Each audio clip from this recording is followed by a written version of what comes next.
हम साथ साथ हैं। आज भाई दूज का शुभ दिन है। मम्मी बार बार गट्टू और चिंकी को तैयार होने के लिए कहती है, लेकिन दोनों रोज की तरह गेम्स खेलने में लगे रहते हैं। गट्टू और चिंकी चेस खेल रहे होते हैं और मम्मी दोनों को डांटती है। अरे ये क्या, सुबह सुबह फिर से खेल लेकर बैठ गए। आज तो त्योहार का दिन है, गेम को बंद करो और तैयार हो जाओ। भाई दूज की तैयारी भी करनी है ना, तब तक आपकी बुआ भी आ जाएंगी। अरे थोड़ी सी देर और खेलने दो ना मम्मी, बस मैं जीतने ही वाला हूँ। वैसे भी आज मैं इस चिंकी को हरा ही दूंगा।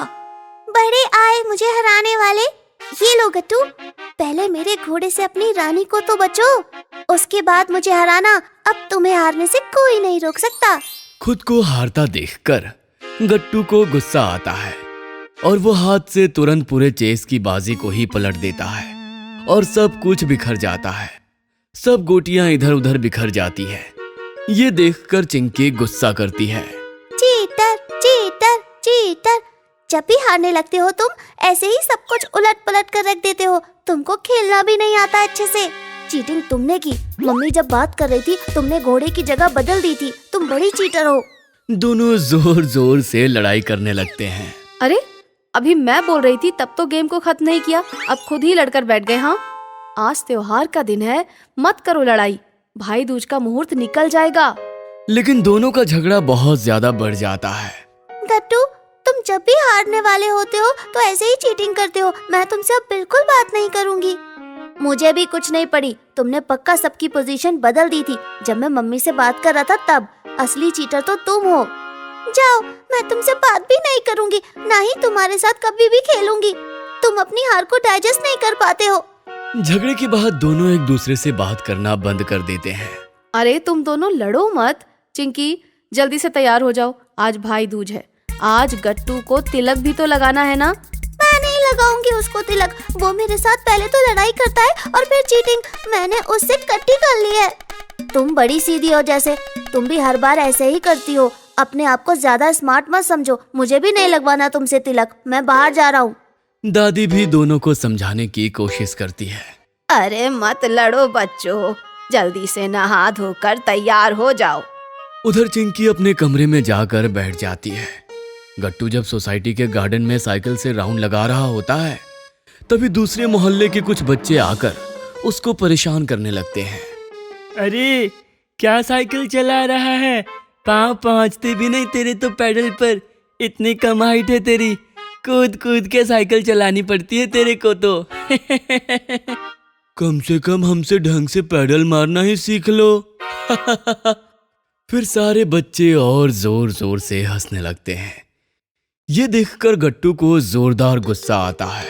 हटो मेरे रास्ते से, मेरी हाइट कम नहीं है।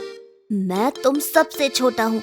तुम्हारी हाइट भी मेरी एज तक इतनी ही रही होगी, इसीलिए ज्यादा एटीट्यूड मत मारो।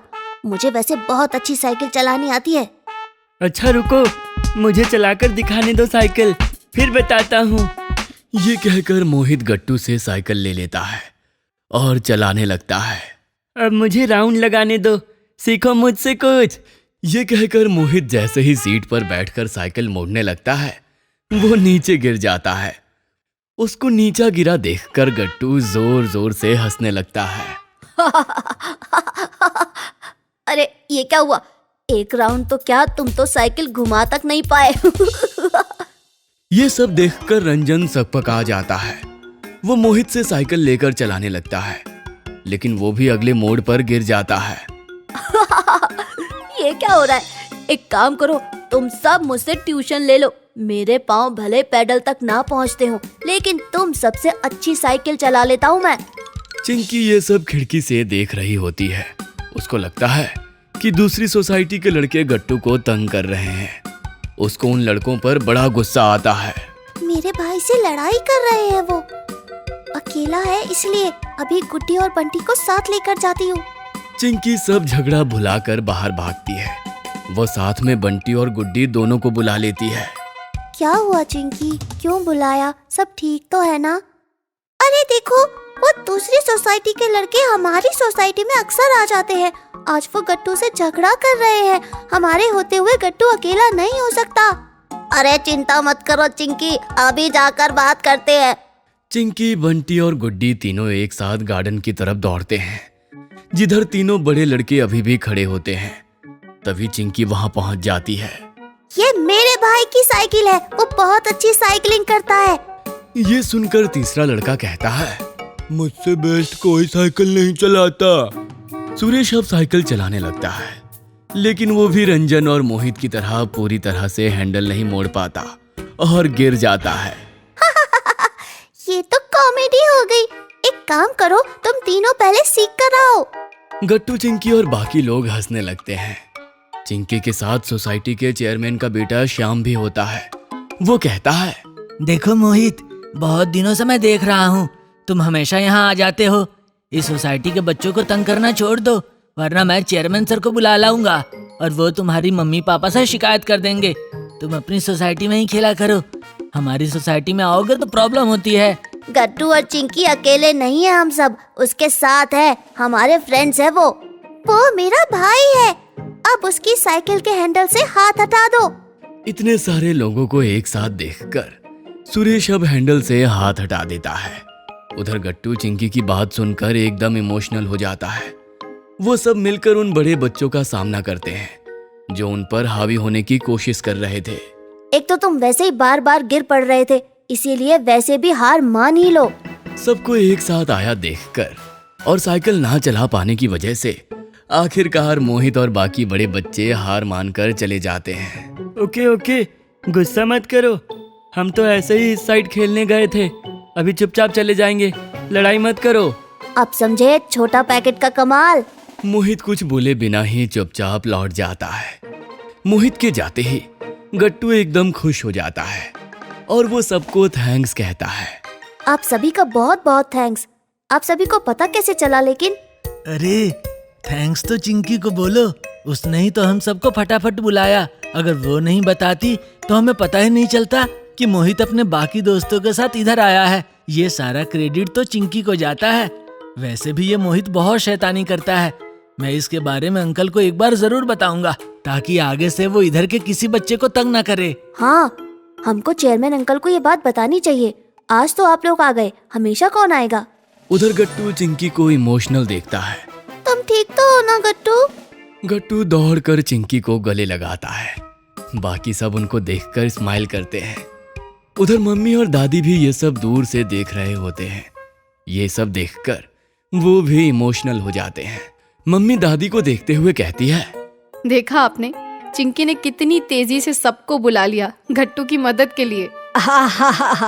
दिन भर आपस में लड़ते रहते हैं, लेकिन आपस में कितना प्यार है आज ये दिख भी गया।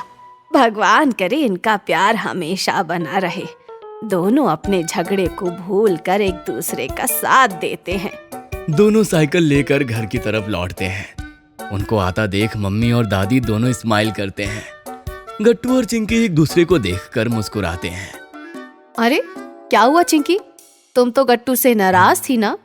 वो तो चीटर है ना? फिर ये सब क्या था? हाँ, चीटर तो वो है मम्मी। हमेशा चेस खेलते वक्त ऐसे ही चीटिंग करता है। मैं चीटर नहीं हूँ चिंकी, ऐसे मत बोलो। लो, फिर से लड़ाई शुरू हो गई तुम दोनों की। हाँ अब अंदर आओ, तैयार हो जाओ, टीका लगाने का समय जा रहा है। चिंकी और गट्टू दोनों फटाफट तैयार हो जाते हैं। एक छोटी सी थाली लेकर चिंकी आती है, जिसमें गट्टू की फेवरेट मिठाई रखी होती है। चलो गट्टू, बैठो जल्दी पाटे पर। उसके बाद चिंकी गट्टू के सर पर तिलक लगाती है और उसको मिठाई खिलाती है। गट्टू भी दूसरे हाथ से मिठाई उठाकर चिंकी को खिलाता है। ये लो चिंकी, तुम्हारा फेवरेट भी तो है, रसगुल्ला। गट्टू साइड से एक पैकेट निकालता है, जिसमें चिंकी के फेवरेट गिफ्ट होता है। चिंकी वो देखकर एकदम खुश हो जाती है। वाह, कितना प्यारा गिफ्ट है। Thank you so much. तुम्हारा भी थैंक यू चिंकी। आज तुमने उस मोहित की सब अकड़ निकाल दी। अगर आज तुम वहाँ नहीं आती तो वो हमेशा मेरे को ऐसे ही तंग करता। गट्टू, चाहे कुछ भी हो जाए, मैं हमेशा तुम्हारे साथ रहूंगी। Don't worry. ये सब देखकर दादी कहती है, अरे कितना सुंदर दृश्य है ये। दोनों बच्चे कितने मैच्योर हो गए हो जैसे। हमेशा ऐसे ही साथ रहना मेरे बच्चों, चाहे तुम दोनों के बीच खुद कितनी भी लड़ाई हो जाए, बाहरी दुनिया के सामने हमेशा एकजुट रहना, परिवार और भाई बहन का बॉन्ड सबसे ऊपर होता है। चलो, मुझे प्रॉमिस करो तुम हमेशा साथ दोगे एक दूसरे का। प्रॉमिस दादी, आप टेंशन मत लो, इस चिंकी को खाली मैं ही तंग करूंगा बस। तुम नहीं सुधरोगे गट्टू, प्रॉमिस करो कि अब कभी चीटिंग नहीं करोगे गेम में। ये प्रॉमिस तो कभी नहीं करूंगा मैं चिंकी, अगली बार तुम मुझसे हारोगी देखना।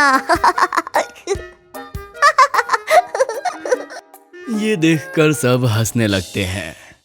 अगर आपको हमारी वीडियोस पसंद आ रहे हैं तो इन्हें लाइक करें, कमेंट करें और सब्सक्राइब करें